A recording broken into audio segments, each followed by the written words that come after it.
Hello, good morning to all of you. आज जो है मैं चैप्टर स्टार्ट करने वाली हूँ क्लास 9th की, क्योंकि बहुत सारे बच्चे का मेरे पास रिक्वेस्ट आ रहा था कि मैम आप क्लास 9 के फ़िज़िक्स का भी लेक्चर आप वीडियो बना करके डालिए। तो आज उन्हीं लोगों के रिक्वेस्ट पर है। सबसे पहले मैं थैंक्स करना चाहती हूँ मनीषा अरोरा का, क्योंकि ये रेगुलरली मेरा वीडियो वॉच करती है, खुद से नोट्स बना रही है और बहुत ही अच्छे अच्छे कमेंट्स आते हैं इनके। मुझे अच्छा लगता है कि कुछ स्टूडेंट मेरे वीडियो को रेगुलरली वॉच कर रहे हैं और उनका सारा प्रॉब्लम सॉर्ट आउट हो रहा है। तो कुछ बच्चों ने रिक्वेस्ट किया था कि मैम फ़िज़िक्स का भी चैप्टर का वीडियो बनाइए ताकि हम लोगों का सिलेबस कवर हो सके। तो आज उन्हीं लोगों के रिक्वेस्ट पर मैं क्लास 9 का वीडियो लेकर आई हूँ। तो पहले चैप्टर स्टार्ट करने से पहले उनके सिलेबस को देख लिया जाए कि एक्चुअली फ़िज़िक्स में क्लास 9 फ़िज़िक्स में कितना चैप्टर है। तो जो आपको फ़िज़िक्स में चैप्टर पढ़ना है वो 5 चैप्टर पढ़ना है। First motion, second force and laws of motion, third gravitation, fourth work and energy, fifth sound. तो सबसे पहले आज हम बात करेंगे मोशन के बारे में। जैसा कि हम लोग मोशन के बारे में जानते भी हैं, क्लास 6 से पढ़ते आ रहे हैं मोशन और रेस्ट के बारे में। मोशन और रेस्ट क्या होता है? अगर कोई चीज़ रेगुलरली पोजीशन चेंज करे विद टाइम के साथ तो उसको हम लोग मोशन कहते हैं। वहीं अगर कोई चीज़ पोजीशन ना चेंज करे टाइम के साथ तो उसको हम लोग रेस्ट कहते हैं। लेकिन क्लास 9th का जो मोशन का डेफिनेशन है वो थोड़ा स्पेसिफिक है। तो आइए मैं इसको अच्छे से डिफ़ाइन करके आपको बता देती हूँ। क्यों स्पेसिफिक है ये भी हम लोग जानेंगे। Now come to the point, class 9th physics जो हमारा फर्स्ट चैप्टर है मोशन। तो मोशन का मैंने डेफिनेशन लिखा है। जैसे कि हम लोग जानते थे कि मोशन क्या होता है, जो पोजीशन चेंज करते हैं टाइम टू टाइम उसी को हम लोग मोशन कहते हैं। बट क्लास 9 में कुछ एक और चीज़ ऐड होता है, वो है रेफरेंस पॉइंट, जो कि बहुत ही इम्पॉर्टेंट है। ये जो है मोशन के डेफिनेशन को थोड़ा और यूनिक बनाता है। क्लास 9 में यही चीज़ इनलार्ज करके या इन्हेंस करके मोशन के डेफिनेशन को हमें पढ़ना है। तो मोशन क्या है? An object is said to be in motion when its position change with time. किसी भी ऑब्जेक्ट को तभी हम लोग कहेंगे कि वो ऑब्जेक्ट मोशन में है जब उसका पोजीशन चेंज होगा टाइम के साथ। ये तो हम लोग 6 से पढ़ते आ रहे हैं। बट इसके अलावा भी मैंने इसमें 2 लाइन ऐड किया है जो कि बहुत ही इम्पॉर्टेंट है क्लास 9 पॉइंट ऑफ व्यू से। We describe the location of object by specifying a reference point, जो कि बहुत ही इम्पॉर्टेंट है। हम लोग इस लोकेशन को कैसे डिस्क्राइब करेंगे किसी भी ऑब्जेक्ट के लोकेशन को, तो उसके रेफरेंस पॉइंट को लेकर के डिफाइन करेंगे। जैसे कि मान लीजिए कोई बोल रहा है कि 5 किलोमीटर अवे, तो कहाँ, सपोज दैट 5 किलोमीटर अवे बोल रहा है, तो कहाँ से 5 किलोमीटर?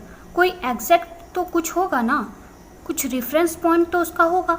मतलब सपोज दैट यहाँ पे बस है या फिर रेलवे स्टेशन है या बस स्टॉप है, वहाँ से 5 किलोमीटर अवे।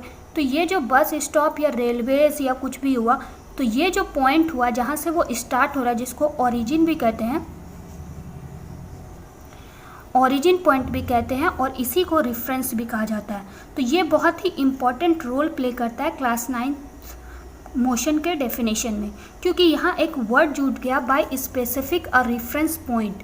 मतलब एक रेफरेंस पॉइंट, एक स्पेसिफिक रेफरेंस पॉइंट से हम लोग उसके मोशन को जानेंगे, क्योंकि यहाँ पर चेंज तो कर रहा है पोजीशन टाइम के साथ, लेकिन एक स्पेसिफिक रेफरेंस पॉइंट से। इसी पॉइंट को हम लोग या तो रेफरेंस पॉइंट कहेंगे या फिर ओरिजिन भी कह सकते हैं। तो ये आपका कंप्लीट डेफिनेशन हो गया क्लास 9, और जैसे कि कह सकते हैं स्टैंडर्ड डेफिनेशन हो गया मोशन का। An object is said to be in motion when its position change with time. We describe the location of an object by specifying a reference point. I hope reference point आप लोगों को clear हो गया होगा। reference point को ही हम लोग origin point भी कहते हैं या origin भी कहते हैं। तो आइए देखते हैं कि मोशन कितने टाइप्स का होता है। According to the nature of movement, motion is classified into a 3 type. Movement के नेचर पर हम लोग मोशन को 3 टाइप में क्लासीफाइड करते हैं। फर्स्ट जो हमारा टाइप है वो है linear motion, second rotatory motion and third is oscillatory motion. Linear, in linear motion the particles move from one point to another in either a straight line or a curved path. The linear motion depending on the path of a motion is further divided as follows. Linear motion वैसा किसी भी particles का movement जो एक point से दूसरे point में जाए, या तो वो स्ट्रेट जाए या कर्व जाए, उसी को हम लोग लीनियर मोशन कहते हैं। और लीनियर मोशन जो है अपने पाथ पे डिपेंड होता है। अगर उसका पाथ स्ट्रेट हुआ तो उसको हम लोग रेक्टिलिनियर मोशन बोलेंगे, अगर उसका पाथ कर्व हुआ तो उसको हम लोग कर्वलिनियर मोशन बोलेंगे। रेक्टिलिनियर जैसा कि मैंने यहाँ पे डिफाइन भी किया है, रेक्टिलिनियर का मतलब हो गया path of motion in a straight line, वहीं कर्वलिनियर का मतलब क्या हो गया, path of a motion in A curve. मतलब अगर स्ट्रेट में जाएगा, स्ट्रेट लाइन पर जाएगा मोशन होगा तो रेक्टिलिनियर मोशन, अगर वो कर्व लाइन पे मोशन होगा तो कर्वलिनियर मोशन। एग्जाम्पल क्या है लीनियर मोशन का, तो motion of a train, football and the motion of a car on the road ETC। वहीं रोटेटरी मोशन की बात करें तो it is the motion that occur when a body rotate on its axis. Rotatory motion का मतलब क्या हुआ, वैसा मोशन जबकि जिसमें कि बॉडी जो है अपने एक्सिस पे रोटेट करता है। जैसे कि हमें अपने अर्थ के बारे में पता है कि अर्थ किस पे रोटेट करता है, तो अपने एक्सिस पे रोटेट करता है। जो भी चीज़ अपने एक्सिस पे रोटेट करे उसको हम लोग रोटेटरी मोशन कहेंगे। आइए कुछ एग्जाम्पल भी इसका देख लेते हैं। Example of rotatory motion, the motion of the earth about its own axis around the सन।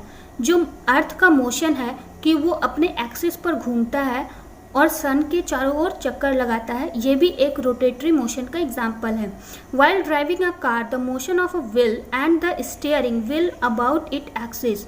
तो हम लोग जब कार चलाते हैं तो वहाँ पे भी क्या देखते हैं, व्हील या फिर स्टीयरिंग जो होता है, स्टीयरिंग व्हील जो होता है वो दोनों ही पर घूमता है, उसी को हम लोग रोटेटरी मोशन का एग्जाम्पल बोलते हैं। ऑसिलेटरी मोशन क्या होता है, it is a motion of a body about it mean position.